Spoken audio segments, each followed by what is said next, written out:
Hi, I'm Greg Scott, and welcome to week 4, day 1 of the 4-week challenge I accepted to do videos 5 days a week about various topics. Week 1, we talked about why you should care about cybersecurity. In week 2, we did some how-to stuff. Last week, week 3, we talked about policy issues around cybersecurity. And this week, just miscellaneous presentations. This time, I want to talk about Hollywood hackers. One of my favorite topics. Well, you'll see why. Hollywood hackers are usually young, misfit computer geniuses. You know the stereotype. The main difference between good guy Hollywood hackers and bad guy Hollywood hackers is bad guys chose a life of crime after normal people treated them badly, but good guys overcame all that stuff. Bad guys usually break into important systems and they hold the world for ransom. Good guys usually save the world by guessing the secret password right in the nick of time. Hollywood hackers tend to be the smartest people in the story, but they're awkward in social settings, and the world would be a better place if only they weren't so misunderstood. What a load of hogwash. When you're a writer, the marketing people say you're supposed to read novels from other writers in your genre. I didn't even know what a genre was a few years ago, by the way. Anyway, my newest book, Virus Bomb, is a tech thriller. I'll put a link in a few minutes. And my first book, Bullseye Breach, is a business tech thriller. Let's see what a couple other books in my genre look like. Now, I'm obligated here to give you a spoiler alert. Anybody read the book The President is Missing by former President Bill Clinton himself and James Patterson? The story features a large-scale cyber attack that threatens to turn every single device that was ever connected to the internet into a brick. And when that happens, that's really, really bad for power systems and water and commerce and lights and everything else across the United States. The whole country pretty much shuts down when that happens. Well, this gets better. How did somebody compromise every device that connects to the internet? By poisoning the BGP routing tables between internet service providers. Somehow, nobody noticed. Apparently, in Patterson's world, only idiots work at ISPs. The classified portion of the U.S. military network also connects to the public internet in this story. So the attack also threatens to shut down the entire United States military around the whole world. This is good to know. Anybody that's listening, if you're an attacker, listen up here. This is good to know.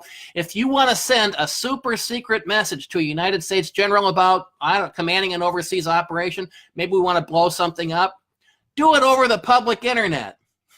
Here's a word for our government. We might want to rethink that. But suspend disbelief for a minute. Just pretend all that's true and pretend this premise makes sense. How do they resolve it? Well, the malware is so serious and so deep, of course, none of the best experts in the world can crack it. Only a 23-year-old boyfriend and girlfriend who wrote it know how to crack it. And naturally, an evil terrorist murdered the girlfriend who had the only one who had the secret code to disable it. And so now the President of the United States and his most senior trusted advisors have to disable this cyber weapon before it destroys the world. And get this is how they do it. I'm not kidding. They guess the password before it's too late. This gets better. In his acknowledgments, Patterson credits Richard Clarke, who served 4 presidents as a security and counterterrorism advisor for his invaluable invaluable assistance in technical matters. Richard, if I were you, I'd ask Mr. Patterson to take my name off of this book. Just saying. Here's another one. Brad Thor is a famous thriller author, and he has this recurring computer genius character, super hacker character, dwarf, in his books. Seriously, the guy is a dwarf, and he's a recluse who keeps 2 big dogs and an arsenal of weapons for protection.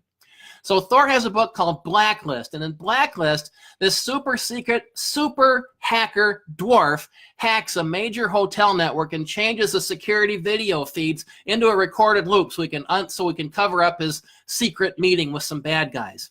Well, he does all this from an SUV in the parking lot, It only takes a couple hours. He never did any recon beforehand, and he had no prior knowledge of what the hotel uses for its security systems. And Thor also manages to misuse the word access point in the process. Do your homework, people. Do your homework. Anyway, in Thor's world, super secret government agencies use Skype over the public internet. The same Skype, where you they use Skype over the public internet for secure communications.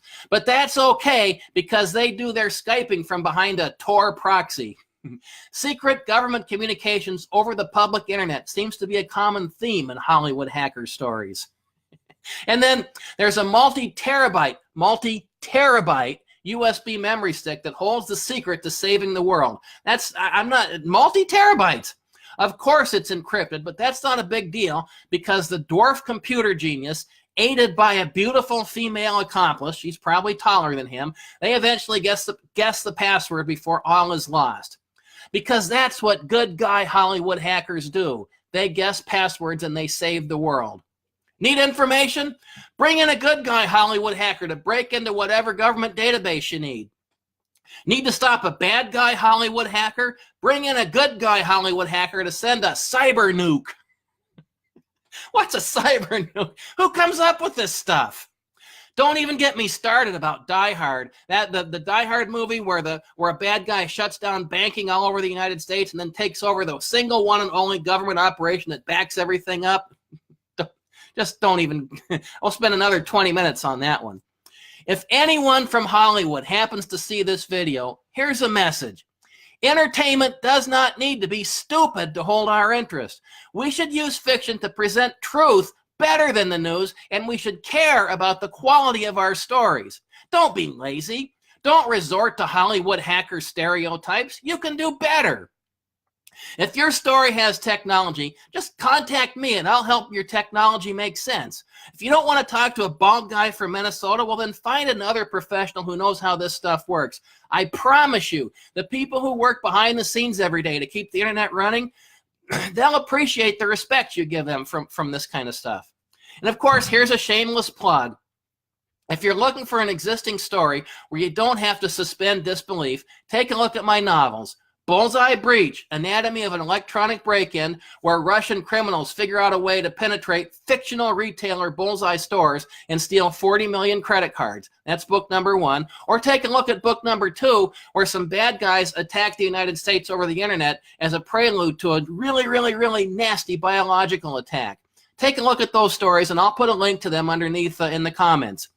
Next time, I'm going to talk about a retro way to steal somebody's identity by renting a post office box. You heard that right. Renting a post office box, that's all you got to do. I'll see you next time, and thanks for putting up with me.